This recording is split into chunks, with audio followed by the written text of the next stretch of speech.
Meillä on tullut näihin heittohalli uusiin Heiser-simulaattoreihin uusi rata nimeltään Meadow. Ja nyt katsotaan, miten tää toimii. Tässä on uudet asetukset kanssa tullut. Nyt voi laittaa nimiä pelaajille, voi puttaa oikeassa elämässä, eli nyt testaan sitä. Ja sit voi pelaa kans nopea rundi, testaan kanssa sitä.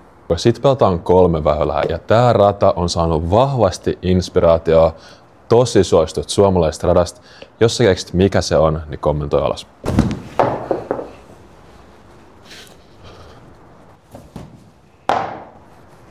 No nyt päästiin testata oikean elämän puttia, 13 metriä. Tää on vähän rajoilla täällä meidän heittohallin tilas, mutta jos menee tänne ihan päätyy, niin sitten tää on about 13 metriä. Kori on siinä vieressä, katsotaan mitä lähtee. Kun tuutte itse testata tätä uutta ominaisuutta, niin puotkaa silleen, että se kiekko ei voi osua näihin meidän näyttöihin. Ei ole kiva, jos rikotte niitä. Mutta nyt meni sisään, eli vaan laitaan tosta in, ja se oli siinä. Sitten seuraava. Jos sä et vieläkään tunnista mikä rata tää on, niin sä et ole pelannut hirveästi varmaan frisbeegolfia.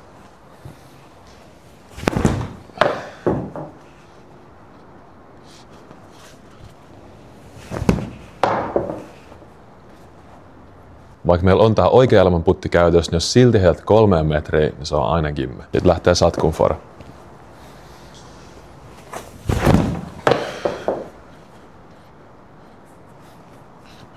No ei ihan ollut, mutta vauhti oli hyvä.